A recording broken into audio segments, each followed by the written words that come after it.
आदरणीय किसान मजदूर एवं युवा साथियों, हमारे धर्म ग्रंथ में लिखा है कि जो व्यक्ति धार्मिक होता है, जो सनातन धर्म को मानने वाला होता है, वो लोगों का आह लेना नहीं चाहता, लोगों के भलाई ही चाहता है। लेकिन हमारे छत्तीसगढ़ में जो वर्तमान सरकार है, वो अपने आप को राम भक्त भी कहती है, सनातन धर्म को मानने वाला भी कहता है, हिंदूवाद की भी बात करता है, लेकिन उस रास्ते में नहीं चल रहे हैं। इसका प्रमाण कल बेमेतरा जिले के नवागढ़ विधानसभा में हमारे प्रदेश के सीधे सरल मुख्यमंत्री ने अपने मंत्री के दबाव में आकर के दाढ़ी ग्राम में 2 महाविद्यालय भवनों का शिलान्यास किया। एक तो दाढ़ी ग्राम में महाविद्यालय बनना है, दूसरा था नानघाट में महाविद्यालय भवन बनना है। उसका शिलान्यास उन्होंने वहीं से कर दिया, जो कम से कम 50 किलोमीटर दूर है, बताते हैं दाढ़ी जो है नानघाट से, वहाँ उन्होंने शिलान्यास कर दिया। नानघाट के लोग कम 1.5 साल से बोल रहे हैं कि यहाँ महाविद्यालय भवन बनना चाहिए, मगर उस क्षेत्र के विधायक जो वर्तमान में मंत्री हैं, वो अपने गृहग्राम जो नानघाट से 10 किलोमीटर दूर है, वहाँ बनाना चाहते हैं। मुख्यमंत्री तक, विधायक को, सांसद को, संगठन के नेताओं तक को जाकर के वहाँ के भाजपा नेताओं ने अनुनय विनय किया है, लेकिन किसी ने नहीं सुना। और कल ये सनातन धर्म को मानने वाले का दावा करने वाले हमारे प्रदेश के भाजपा सरकार के नुमाइंदे शिलान्यास कर दिए और जनता की आह, छात्र छात्राओं की आह ले लिए। और सबसे बड़ा ज़्यादा आह, मुख्यमंत्री जी, जिस जमीन में कूड़ा में आपने भवन बनने के लिए शिलान्यास किया है ना, वहाँ कई विधवाओं को प्रधानमंत्री आवास मिला था।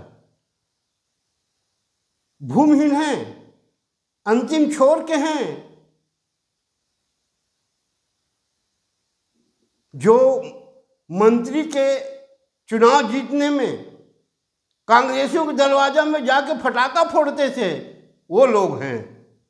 आज उनका व्यवस्थापन 8 माह से नहीं हुआ, न उसका घोषणा भी आपने किया, न जिला प्रशासन को सब बात मालूम। इनका आह कहाँ जाएगा मुख्यमंत्री जी? मुझको दुख है कि आप जनता की आवाज़ नहीं सुन रहे हैं।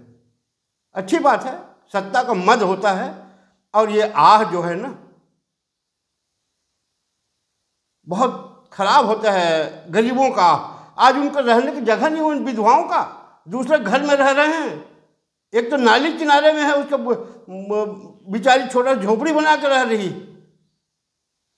ये आह जो है ना, अगर आप सही में धार्मिक हो, व्यक्ति हो, तो थोड़ा सुधार कर लो। कूड़ा में एक अलग महाविद्यालय बनवा दो, नानघाट में अलग बनवा दो। और नहीं तो मैं आपको याद दिला दूं, आप तो असली आदिवासी मुख्यमंत्री हैं। एक नकली आदिवासी मुख्यमंत्री था हमारे छत्तीसगढ़ में कभी, उसने तखतपुर तहसील के हरदी गांव में मुर्दा के ऊपर मरघट में भेजा कब्जा करवा दिया था। जिसके लिए संघर्ष किया गया 2 साल तक, लड़ाई लड़ी गई, मुर्दों का आह ले लिया वो। अब आप देखिए ना, जब वो चुनाव लड़ रहा था, उस महासमुंद से लौट रहा था, उसकी गाड़ी में 3 लोग थे, सामने 2 लोग बैठे थे, ड्राइवर था और मेहता लाल साहू जी बैठे थे, पीछे में वो पूर्व मुख्यमंत्री बैठा था, नकली वाला। और रात में जब पेड़ से टकराया तो उसकी कमर टूट गई, उठ नहीं सका। सामने जो बैठे थे ड्राइवर और मेहता लाल साहू, उनको खरोच तक नहीं आया। ये आह बहुत गंदी चीज होती है। अगर आप सनातनी हैं, बहुत पूजा पाठ करते हैं, तो आप ध्यान दीजिए कि आह बहुत बड़ी चीज होती है। आह मत दीजिए। और अगर आपने आह ले ही लिया है, अपने कुल सुधार नहीं करोगे, आप नांदघाट में अगर आपने महाविद्यालय भवन नहीं बनवाया, तो मेरे को नहीं लगता कि आप 5 साल कुर्सी में टिक जाओगे, क्योंकि ऊपर वाले का मार जो है बहुत कठिन होता है, वो कब क्या कर जाए। अब मुझको तो लगता है कि आप उन लोगों की चंगुल में फंस गए हो जिन्होंने छत्तीसगढ़ में पिछले विधानसभा चुनाव में, 18 के विधानसभा चुनाव में मोदी जी को नीचा दिखाया था और राज्यसभा में 2 सीट कम हो गया था। ऐसे लोगों के चक्कर में फंस गए हैं और आप भी नहीं चाहते कि आने वाले 28 के चुनाव में भाजपा की सरकार बने। आप ज़्यादा ध्यान देते, मंत्रियों के द्वारा ऊपर जो लग रहे हैं भ्रष्टाचार के तरह तरह के आरोप, गांव के विकास कार्यों में कौन कितना % खा रहा है, गांव का काम ठीक ठाक नहीं हो रहा है, साला भवन सड़क क्या हालत है, इसमें ध्यान देते तो जनता का एक आकर्षण बढ़ता है आपकी तरफ। खैर, आप मुझसे ज़्यादा जानकार हैं, आपको क्या करना है क्या नहीं करना है आप जानिए, आपका काम जाने। मगर मुझको तो बहुत खुशी था कि पहले बार छत्तीसगढ़ में असली आदिवासी मुख्यमंत्री, सीधा सरल व्यक्ति, ईमानदार बना है। वो न्याय करेगा प्रदेश की जनता के लिए। मगर आप भी चंगुल में फंस करके आदिवासी मुख्यमंत्री पद को बदनाम कर रहे हो। मैं तो यही कहूंगा, क्योंकि पूरे छत्तीसगढ़ से आवाज आ रही है भाई भ्रष्टाचार की। कहीं कोई अमन चैन नहीं है और जो भाजपा के लोग ही बोल रहे हैं। वैसे नांदघाट से मुझको जानकारी मिली है कि वहाँ कल आंदोलन वहाँ के लोग भी कर रहे थे, उसको दबाने के लिए पुलिस प्रशासन बहुत जोर शोर से भिड़ा था, गांव-गांव जाकर के लोगों को मना कर रहा था कि आंदोलन मत आओ। और भाजपा के नरेंद्र शर्मा, संतोष ठाकुर के बारे में तो ये जानकारी मिली कि उसको पुलिस उसके घर सुबह 7 बजे से पहुंच गई थी, अपने हिरासत में रख लिए थे। कांग्रेस जो है, भाजपा, बच्चे सबके पढ़ेंगे ना, गांव में रहना है तो उसमें कांग्रेस और भाजपा की भावना नहीं होती। स्कूल खुलेगा तो उसमें सब पढ़ेंगे। सड़क जाओ बनवा रहे हो आप ना, उसमें कांग्रेस भाजपा ही सब चढ़ते हैं, उसमें लिखा नहीं रहता कि यहाँ सिर्फ कांग्रेसी पढ़ेंगे या भाजपा ही पढ़ेंगे। सार्वजनिक चीज सार्वजनिक होता है। खैर, आपका शासन है, आप जैसा चाहो करा सकते हो। मगर जिस भूमि का आपने शिलान्यास पूरा गांव के लिए किया है ना, उसमें विधवाओं का आह मिलेगा आपको। भूमिहीन है, कई के पति नहीं, कैसे गुजर कर रहे हैं इस उम्र में, दूसरे के दरवाजे में घर में रह रहे हैं कई लोग। उनकी व्यवस्था के बारे में आपने शायद नहीं बोला होगा ना, शायद मंत्री जी ने आपको बताया होगा, क्योंकि तो कीड़े मकोड़े लोग हैं ना, गरीब जो है कीड़े मकोड़े हैं। ज्यादा नहीं, 3 ही साल और कर लोगे जो करना है। हम तो चाह रहे हैं, छत्तीसगढ़ की जनता चाहती है मोदी जी को। इसका मतलब ये नहीं मत समझना आप कि जनता मजबूर है और मोदी के कारण हमको वोट दे दी। कि एक बार मजबूरी में मोदी जी के आश्वासन में वोट दे दिए हैं, न चाहते हुए भी उन भ्रष्टाचारियों को फिर बिठा देंगे। कम से कम आदमी ये सोच रहा है कि दोनों में से अत्याचार कौन ज़्यादा कर रहा है हमारे ऊपर। आप तो डायरेक्ट जनता के ऊपर अटैक कर रहे हो। और मैं तो चाहूँगा हमारे छत्तीसगढ़ के जो सनातनी अपने आप को कहते हैं, जो हिंदूवाद की बात करते हैं, और वो लोग जो 25 जून को आपातकाल मानकर काला दिवस मनाते हैं हर साल, उनको मैं आमंत्रित करता हूं कि नवागढ़ विधानसभा क्षेत्र में आप आइए।